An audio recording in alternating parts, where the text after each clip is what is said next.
KJ방송 시청자 여러분 안녕하십니까. 제가 지난 12월 초부터 한 달 동안 좀 심하게 아팠습니다. 목이 싹 갇혀서 이제 목소리가 안 나와서 정기 방송을 몇 차례 빼먹었습니다. 먼저 사과의 말씀 드리면서 오늘 방송을 시작하도록 하겠습니다. 어느덧 2024년입니다. 갑진년이라고 하는데 오늘은 새해 첫 방송입니다. 첫 방송인 만큼 뭐 동포 정책이라든가 민족 문제라든가 이런 좀 무거운 주제는 회피하고 오늘 가벼운 얘기를 좀 해보도록 하겠습니다. 사람들이 일상생활에서 그 팔자가 좋다, 저 사람은 팔자가 늘어졌다, 무슨 팔자가 기구하다, 이런 팔자에 대한 이야기를 많이 하죠. 또 사람이 만 60이 넘으면 회갑이라고 합니다. 환갑이라고도 하는데, 그럼 이 회갑이란 말은 어떻게 유래됐고, 우리 또 그 오전 뭐 오후 이런 얘기도 있고, 또 그 주현미 노래 가사, 뭐 자정은 시간이 지나 새벽으로 가는데, 이 자정이란 말은 어떻게 유래되는지, 이 등등의 팔자, 회갑, 오전, 오후, 자정 이런 것들 다 한 뿌리에서 유래된 겁니다. 그래서 오늘은 12간지에 대한 얘기를 좀 해보도록 하겠습니다. 자, 이 12간지라는 것이 있는데 이 천간과 지지를 합쳐서 12간지라고 그럽니다. 자, 천간이라는 것은 가불병정, 무기, 경신, 임계.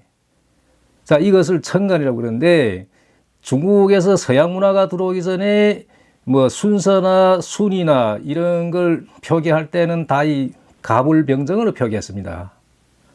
뭐 1, 2, 3, 4 이런 식으로 표기 안 하고.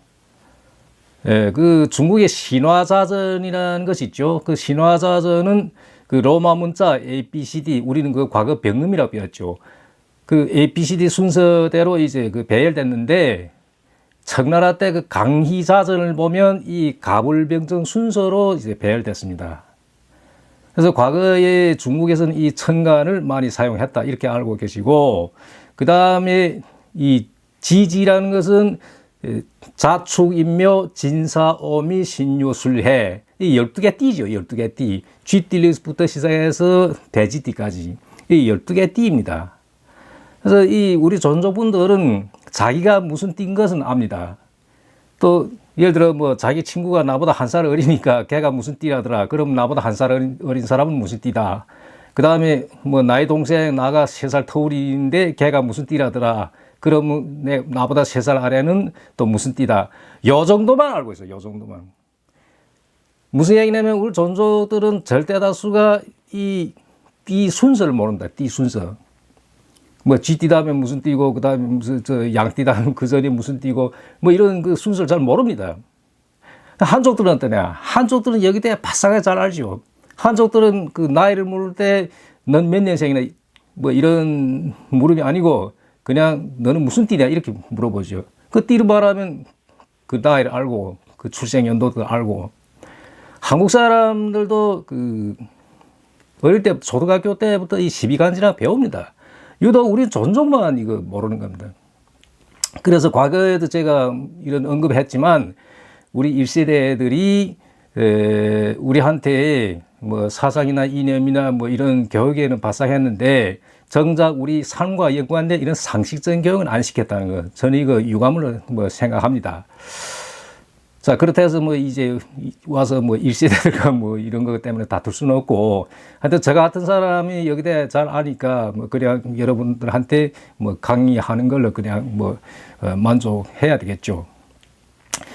자, 이 그 10개 천간과 12개 지지, 그래 합해서 12간지라고 그랬는데, 자, 그 올해 무슨 갑진년이요 뭐 이런 얘기 있죠. 과거에 1592년에 그 일본이 들어와 일으킨 난을 뭐라고 그러죠? 임진왜란이라고 그러죠. 임진왜란. 임진년에 발생했다. 그런 뜻입니다. 그 다음에 1905년에 이 한반도가 외교권을 박탈당하는 일본과 그런 조약이 있었어요. 그걸 뭐라 하냐? 을사능약이라고 그래요. 을사년에 발생했다. 을사능약. 그 다음에 1910년에 완전 식민지를 들어갔죠. 그걸 경술국시라고 했는데 경술년에 일어났다. 중국에서도 뭐 1898년에 뭐 변법이 있었죠. 그 무술변법이라고 그러는데 그 무술년에 일어났다 해서 무술변법. 1911년에 혁명이 일어났는데 신해혁명이라고 그러죠.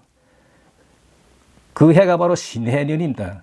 그래서 과거에는 다 이런 표기법이었죠. 연도를 표기하는 것이. 뭐 1100 몇 년 뭐 이런 거는 서양의 이제 연대 표기법이 이제 들어와서 시작해서 우리가 그렇게 표기하는 거고, 과거에는 다 무슨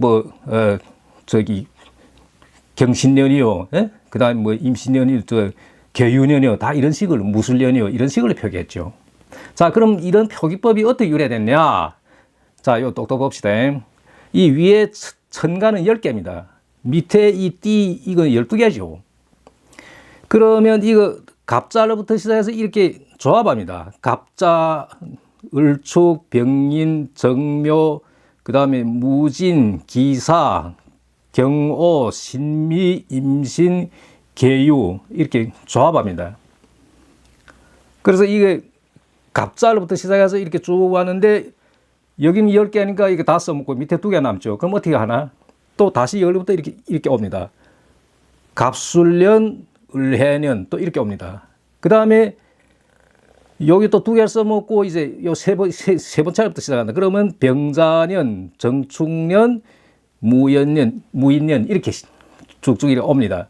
이렇게 해서 조합해서 하면 마지막에 어디를 끝나냐? 개해년을 끝납니다. 개해년. 무슨 말이냐면 갑자년으로부터 시작해서 개해년까지 가면 모두 몇 개 되나요? 60개 됩니다. 60개. 이게 총 60개. 그래서 만약에 내가 갑자년에 태어났다 다시 갑자년이 돌아오는 거 이게 60년 걸린다 이거죠. 그러면 이게 돌아오는 것을 뭐라? 회갑이라고 그래요. 회갑. 그래서 이 60개를 통틀어서 뭐라는가 하면 60갑자라고 그럽니다. 60갑자라고 표현합니다. 그 회갑이란 말이 여기서 유래되는데, 자, 사람마다 이 갑이 붙은 해에 태어날 수는 없는 거죠. 예, 을이 붙고 뭐 병자 붙고 뭐 이렇게 붙는데, 그렇다 해서 개개인을 무슨 뭐 회을, 회병 이렇게 말 못하겠죠. 그래서 통틀어서 이 갑자라는 것이 대명사니까 사람마다 만 60이 지나서 그 다음 해를 뭐라 하냐? 회갑이라고 그러는 회갑. 자, 우리 회갑이란 말이 여기서 유래됐습니다.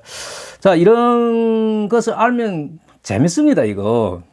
참고로 1984년생이가 갑자년에 태어났는데, 자, 그렇다면 1984년생이 갑자년이라면, 그럼 1985년 이듬해 태어난 것은 을축년이 될 것이고, 86년에 태어나면 병인년이 될 것이고, 87년에 태어나면 정묘년이 되고, 이렇게 쭉 따져가면 됩니다. 그 다음에 그럼 83년도에 태어났다. 그러면 개해년이 될 것이고, 82년 태어났으면 임술년이 될 것이고. 저는 이거 계산이 화납니다. 제가 어릴 때 우리 동네 그 유식한 그 할아버지한테서 제가 이거 배운 건데, 그 당시에 우리 또래들 몇이 앉아서 이거 들었습니다. 근데 저만 이제 집에 가서 자꾸 이거 써가지고 이렇게 표기를 해봤어요. 이렇게 맞춰보고, 좋아해봐보고. 다른 애들은 그냥 그 자리를 듣고 말고, 그러다 보니까 뭐 후에 까먹고 하나도 모르는데, 저는 어릴 때부터 뭐 이런 데 좀 취미가 있었죠.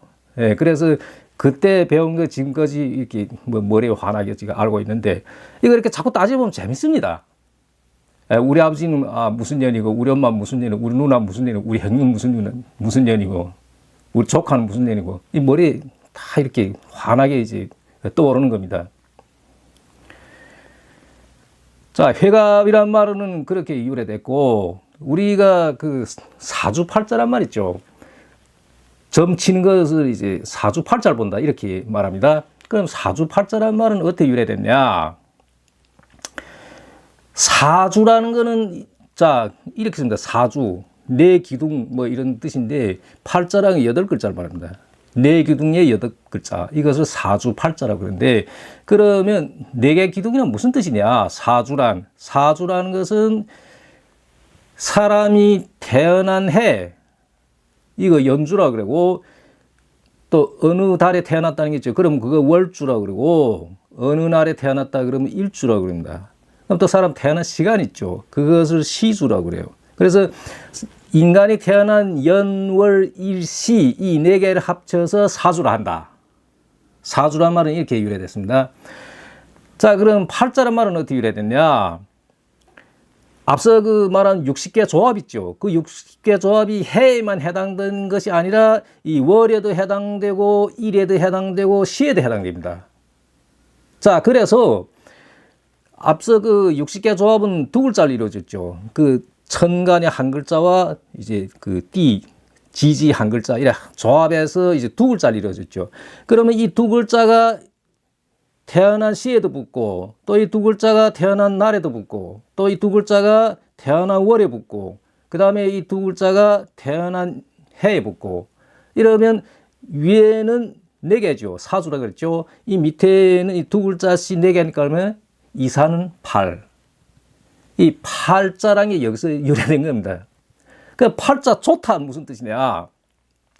자, 이렇게 붙은 것을 이제 그 점칠 때 음양을 또 따집니다. 음양을. 아, 그 해는 무슨 뭐 음이 어떻고 양이 어떻고 그 또 태어난 월, 그 달은 뭐 어떻고 그다음에 그 날은 어떻고 그 또 몇 시에 태어났으면 뭐 새벽에 태어난 것과 뭐 또 초저녁에 태어난 것도 다르고 뭐 이런 식으로 따집니다. 그래서 음양도 따지고 뭐 이렇게 해서 아, 이것이 그 사람한테 좋게 이제 붙었다. 그럼 그 사람이 팔자 좋다. 이런 뜻이에요. 예, 팔자가 좋다는 게 이렇게 유래됐다. 자, 이렇게 알고 계시면 되고, 그 다음 우리 오전, 오후란 말이 있는데 또 이 말은 어떻게 유래됐냐? 우리 지금 하루 24시간이라고 그러죠. 근데 옛날에는 중국과 우리 한반도에서 시간 표시를 어떻게 했냐? 하루로 12시간을 표시했습니다. 그것을 12시진이라고 그래요. 12시진. 12시간으로 표기했다. 그럼 이 하루의 시간을 언제부터 시작을 치냐? 한밤중에 이 쥐, 예? 이거 자시라고 그래요. 자시. 예. 11시에서 1시 사이를 자시라 그러고, 그 다음에 축시, 그럼 또 1시부터 3시 사이, 이렇게 2시간씩 이렇게 쭉 내려갑니다. 그러면 마지막에 뭘 끝날까요? 마지막에 이 돼지 해시로 끝나죠. 이 해시는 저녁에 9시부터 11시까지 이것을 해시라고 합니다. 이러면 이게 하루에 이제 12시간이 되는 거죠. 그럼 오전, 오후란 말은 여기 오시라는 것이 있죠. 오시. 이 오시가 정심 11시부터 1시 사이입니다. 오시가. 그래서 이 11시 전의 시간을 오전이라 그러고, 그 다음에 1시 이후를 뭐라? 오후라 그럽니다. 오전, 오후라는 게 여기서 유래됐습니다. 자, 우리 자정이란 말이 있는데, 이 말은 또 어떻게 유래됐냐? 송나라 때부터 이 한 개 시진을, 예를 들면 그 자시를 예를 듭시다. 이 자시를 또 두 개로 나눴습니다. 어떻게 나눴냐? 자초와 자정으로 나눴습니다. 예, 두 개를 나누는데, 앞에 자초는 11시부터 0시까지. 그 다음에 자정은 0시부터 1시까지. 우리 자정이라는 게 이제 0시부터 1시 사이로 자정이라고 그래요. 그래서 옛날 부모들, 야, 자정이 지났는데 너 왜 잠 안 자냐, 뭐. 그래서 반드시 이 자정 전에는 뭐 잠자야 사람 건강하고 이런 얘기 있죠. 뭐 지금도 마찬가지지만 지금 사람들이 뭐 자정 전에 별로 자는 사람 없죠. 하여튼 자정이란 말은 이렇게 유래됐다. 뭐 이렇게 알고 계시면 되고, 그 다음에 또 재미있는 통계가 하나 있습니다. 매월달 출생한 사람이 가장 총명한가? 또 인재가 가장 많으냐? 이 중국의 뭐 청와대학, 복단대학, 절강대학, 뭐 남계대학, 유명한 대학들에서 통계를 낸 것이 있습니다. 그 통계를 제가 살펴보니까 9월달 출생한 자들, 그 다음에 뭐 10월달, 그 다음에 11월, 12월, 이렇게 4개 달, 그러니까 9월부터 12월 사이에 태어난 사람들이 인재가 가장 많다. 중국에 이런 통계가 있습니다. 결론은 뭐냐? 상반년에 태어난 인재가 없는 건 아니고, 적다는 거죠. 상반년에 태어나는. 그래서 하반년에 특히 9월 이후의 출생들이 총명한 사람이 많다. 인재가 많다. 이런 결론입니다. 자, 여기서 또 부가적으로 하나 설명하자면, 그 성경에 이제 세례 요한이라는 사람이 있고 이제 예수가 있습니다. 그럼 이 세례 요한이라는 사람은 6월 출생이에요. 이 사람은 예수의 도래를 예고하고 그냥 이렇게 사라집니다.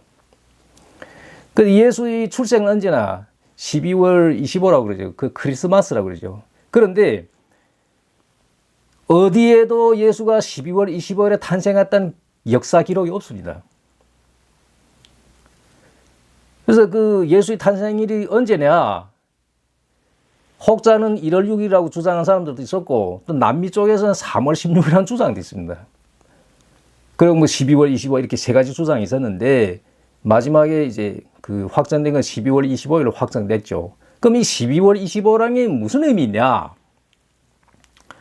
12월 25일은 동지라고 그럽니다. 지금은 동지가 12월 22죠. 3일 차지요. 그럼 2000년 전부터 지금의 시차를 따지면 2000년 전에는 동지가 12월 25일이었다. 이런 얘기입니다. 그럼 동지날은 또 무슨 의미가 있냐? 자, 중국의 괴를 봅시다. 괴. 이것이 동지괴인데, 동지나루 괴입니다. 이 동지나루 괴가 이렇게 생겼는데 이것을 복괴라고 그래요. 복이라고 회복한다는 뜻인데 뭘 회복하냐? 양이 회복한다는 뜻이에요. 그래서 우리 동지날부터 날이 길어지죠. 자, 우리 이 괴를 봅시다. 이 괴라는 거는 6개일의 혈로 이루어지는데, 자, 이 동지날의 괴는 이 위에 음이 이렇게 가득 찼죠. 음이. 이 5개 혀가 음입니다. 제일 밑에 게 양이에요. 이 괴를 볼 때, 이거는 음혀요, 이거는 뭐 양혀요, 이거 어떻게 가느냐? 이 가운데 뚫려 있죠. 이 가운데 이렇게 뚫려 있는 건 뭐냐? 음혀라고 그래. 이거 뭐냐? 여자예요, 여자. 가운데 뚫려 있는 여자예요. 그 다음 밑에 작대기 쭉 뻗었죠. 이건 남자입니다. 문화라는 게 별거 아니에요, 문화라는 게. 뭐 이런 것이 문화예요. 그래서 이 성에 대해서 잘 아는 사람들은 문화도 잘 알아요. 물론 저도 이제 뭐 그 황제와 소녀부터 시작해서 성에 대해서 좀 깊이 파고들고 해서 저도 문화를 잘 아는데, 인류의 문화라는 거는 이 성에서 대부분 옵니다. 과거에 이런 이야기를 하면 뭐 저 사람 좀 무슨 뭐 돌지 않았나 이렇게 뭐 보는 시각이 있는데, 중국의 이제 문화는 그 생식 숭배를 핵심으로 이루어졌다 이런 주장도 있습니다. 자, 그건 그렇고, 그럼 우리 이거 괴를 따질 때 어떻게 따지나? 위로부터 내리 따지지 않습니다. 이 원칙이 하나 있습니다. 반드시 밑으로부터 위로 따집니다. 이렇게 밑으로부터 위로. 그래서 무슨 얘기나, 이 밑에 이것이 가장 중요하다는 뜻이에요. 동지날의 괴를 따질 때 밑에 이 양이죠. 그러면 무슨 뜻이야? 이 위에 음이 이렇게 가득 차 있죠. 근데 이건 암흑을 뜻합니다. 그러면 이 밑에 작대기에서 쭉 뻗은 양이죠. 그럼 양이 이날부터 치고 올라온다는 뜻이에요. 양이 치고 올라온다. 그러면 광명이 이제 오는 거죠. 그럼 예수는 어떤 인물이냐? 인류 사회에 광명을 갖다 주는 구세주다. 그래서 이 사람이 12월 25일에 탄생함으로 하여 이 동지괴처럼 이렇게 양이 치고 올라오는, 그러니까 예수는 인류사의 광명을 갖다 주는 구세주다. 이런 맥락이에요. 이런 맥락. 자, 뭐 이것이가 무슨 뭐 과학적으로 어떻게 무슨 뭐 증명되고 이런 건 아닙니다. 그냥 모든 게 뭐 다 과학적으로 증명하고 세상 인간 뭐 세상이라는 그런 건 아니죠. 뭐 이런 설도 있고 저런 설도 있고, 이것은 제가 말한 건 하나의 그 옛날에 중국의 그 주역이라는 게 있었죠. 그 주역이 지식으로 제가 이제 풀이한 겁니다. 예. 오늘은 이렇게 가볍게 뭐 상식적인 이야기를 했습니다. 뭐 팔자가 좋다. 그 다음에 뭐 환갑이라는 게 무슨 어떻게 유래됐냐. 그 다음 오전 오후라는 것 말이 어떻게 유래됐고, 또 자정이라는 건 어떻게 유래됐고, 그 다음에 따라서 이제 동지날은 무슨 의미가 있었다. 뭐 이렇게 뭐 설명드렸습니다. 다음 시간에는 다시 이제 좀 그 전조 관련해서 좀 무거운 이야기를 해보도록 하겠습니다. 감사합니다.